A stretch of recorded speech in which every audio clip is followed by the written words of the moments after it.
Baik dok. Nah tadi kan kita udah cerita nih dok tentang gadget. Nah tapi berarti visible ya dok ya untuk anak di bawah 5 tahun untuk cuma 1 jam, di bawah 2 tahun gak gadget sama sekali, itu visible ya dok ya? Masih visible karena juga mereka akan dibawa pengaturan dari kita. Orang tua pegang peranan penting di situ. Nah dok, terus dok kalau misalnya tentang kecanduan gadget nih dok, itu gimana sih dok prosesnya? Apakah memang dokter juga sering menemui di praktek atau gimana dok? Ya, sebenarnya gini, orang seringkali bertanya, ini sebenarnya kecanduan gadget atau lebih tepatnya kecanduan internet, itu sebenarnya eksis apa enggak sih? Betul nggak? Ya kan? Jadi sebenarnya mungkin kita perlu masuk untuk mengerti dulu gitu ya. Sebenarnya apa yang terjadi dengan adiksi? Misalnya kalau kita bicara tentang kecanduan. Betul. Jadi semua itu dimulai dari sistem reward di otak kita. Jadi pusat reward system di otak kita itu adalah pusat yang mengatur dan dia bekerja pada waktu kita mendapatkan suatu kegembiraan, penghargaan, kepuasan. Nah, itu dia diaktifkan. Dan sistem ini sebenarnya eksis untuk hidup semua manusia normal. Ya, dan dikatakan ini sangat esensial buat hidup. Nah, contohnya gini, saya lapar gitu. Aku lapar maka aku pergi, aku makan. Begitu aku makan, aku rasanya wah kenyang nih. Enak nih makanannya tadi gitu. Apa yang keinget? Pengen ngulangi lagi kan? So next time waktu aku lapar lagi, yang aku ingat apa? Makan. Kalau yang tadi aku makan itu misalnya ayam goreng itu enak, langsung muncul kan ting gitu, pengen makan itu. Nah, itu diatur di otak manusia. Nah, pertanyaannya, apa sih yang terjadi di otak kita? Kok bisa gitu? Nah, gitu. Nah, otak manusia itu selnya miliaran. Sel saraf satu sama sel saraf lain tuh mau berhubungan, ketemu. Itu dia ada yang celah kecil yang namanya sinaps. Dan sel yang proksimal yang di atas ini yang mau ngasih berita, dia akan mengeluarkan zat aktif yang namanya neurotransmitter untuk ditangkap sama sel yang di bawahnya nih, di reseptornya itu, baru dia memberikan efek. Nah, dalam sistem reward system yang tadi kita ngomongin tentang sistem kepuasan itu, zat aktifnya adalah dopamin. Nah, dopamin itu dihasilkan oleh bagian midbrain, kalau kita bilang otak tengah dari manusia, di batang otak itu ada yang namanya midbrain, namanya VTA, ventral tegmental area. Nah, dopamin ini yang dihasilkan, dia akan menstimulasi bagian otak lain yang namanya nucleus accumbens. Nah, nucleus accumbens itu di daerah limbik. Makanya namanya mesolimbic pathway. Nah, akibat dia terangsang, dia menstimulasi area sekitarnya. Apa yang dirasakan oleh kita? Yang kita rasakan happy, puas gitu ya, senang gitu dengan proses ini. Selain dia merangsang daerah nucleus accumbens, dia juga merangsang daerah yang sedikit lebih jauh tuh di depan kepala saya nih. Itu namanya cortex prefrontal. Frontal itu depan, jadi cortex prefrontal ya. Dan semua peristiwa ini akan menimbulkan rasa puas dan diingat, memorable, diingat untuk bisa diulangi lagi begitu. Nah, kita masuk berikutnya nih ya. Apa nih yang terjadi dengan adiksi obat? Misalnya gitu, contoh adiksi. Nah, apa yang terjadi dengan adiksi? Kan tadi saya bilang normal, sehari-hari emang begitu. Nah, yang terjadi dengan adiksi, saya ambil contoh adiksi obat ya. Jadi ada obat-obatan memang bekerja dengan cara berbeda. Yang satu misalnya, dia membuat dopamin yang dihasilkan itu banyak sekali. Yang satu macam obat lagi, dia membuat dopamin yang harusnya setelah dipakai itu disimpan lagi, ini nggak bisa balik, gitu, terhambat. Jadi ujung-ujungnya apa yang terjadi? Kebanjiran kan, di sinaps itu dopaminnya banyak sekali gitu.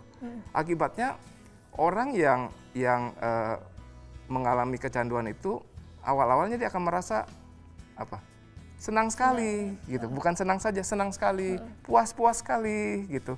Ngomong, ketawa yang nggak karu-karuan, itu yang namanya euforia, ya kan? Sayangnya ya, saraf yang terangsang itu Kalau terus-terusan dihujani dengan kebanjiran dopamin, dia lama-lama akan tumpul. Nah, tumpulnya dia ini sehingga dia suatu saat dia akan minta dopamin yang dihasilkan lebih banyak dong. Supaya ada kepuasan yang sama seperti yang kemarin. Akibatnya orang kalau pakai obat, dosisnya makin naik kan? Makin naik lagi supaya dosis dopamin di situ tambah tinggi. Akibatnya overdosis sampai kadang meninggal, betul nggak? Nah, sebenarnya kalau itu yang kita bilang tolerance, sebenarnya terjadi nggak nih pada adiksi gaming atau adiksi internet? Kalau kita lihat, ya menarik bahwa orang-orang yang adiksi internet, dia butuh makin hari dia makin butuh waktu lebih lama lagi, ya kan? Untuk bermain itu. Kenapa? Karena kepuasannya yang kemarin itu nggak sebanding lagi, dia butuh lagi. Terus dia juga akan cari tantangan yang lebih besar lagi gitu. Nggak heran kalau mereka sampai nggak tidur.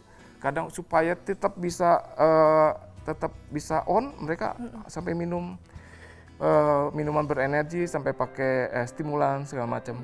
Ya, jadi kalau kita lihat adiksi internet sama kurang lebih mekanismenya. Tapi ada satu lagi yang saya mau sampaikan, Dr. Jesslyn.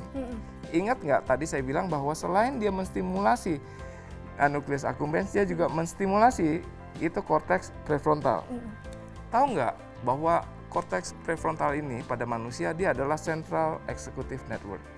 Bagian otak yang mengelola orang berpikir, punya fokus, atensi, problem solving, menyelesaikan masalah, bikin keputusan, bikin rencana, ya, menghambat ya tindakan-tindakan yang tidak tepat atau menghambat emosi yang berlebihan misalnya begitu.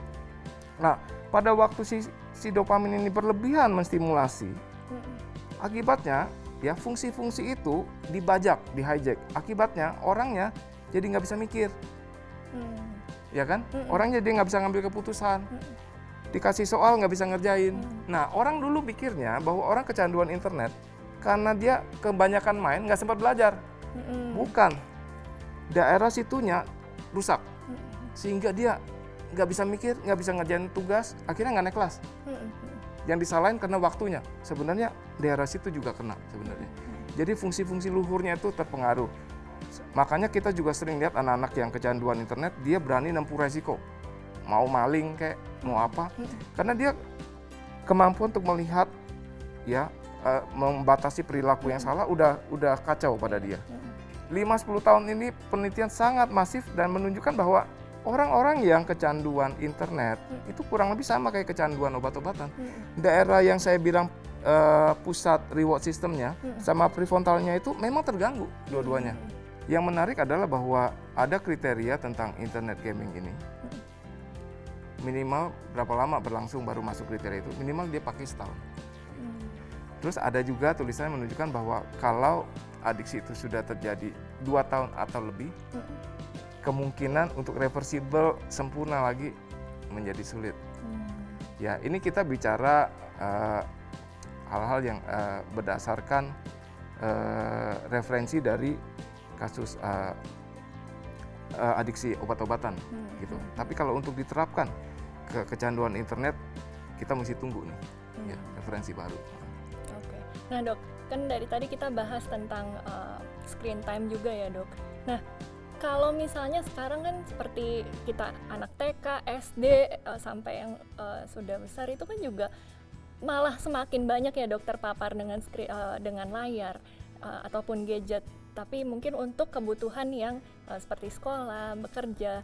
Nah, itu bagaimana sih, Dok? Kalau misalnya gimana cara membatasi atau gimana cara mengantisipasinya sih, Dok? Iya. Jadi gini, ini bisa melihat dengan cara yang berbeda saya pikir. Pertama saya mau bilang bahwa pandemi ini bisa jadi blessing in disguise buat anak-anak. Dalam arti mereka bisa sekolah daring, dan coba kita bayangkan kalau teknologi internet, ya, teknologi komunikasi daring, belajar dari rumah ini tidak ada, maka masa pandemi ini otomatis anak-anak pasti libur, betul nggak? Mereka pasti sekolah akan terlambat 1 tahun lah setidaknya, sampai kita menemukan vaksin yang efektif. Betul nggak? Jadi otomatis anak-anak itu akan explore lebih banyak, juga para orang tua explore lebih banyak tentang teknologi ini. Yang tadinya sama sekali nggak involve, orang tua jadi involve gitu. Anak juga tadinya sangat terbatas, akhirnya sekarang jadi cekatan gitu. Nah, kalau di sisi lain saya khawatir loh. Ya, saya punya 3 anak semua di sekolah menengah.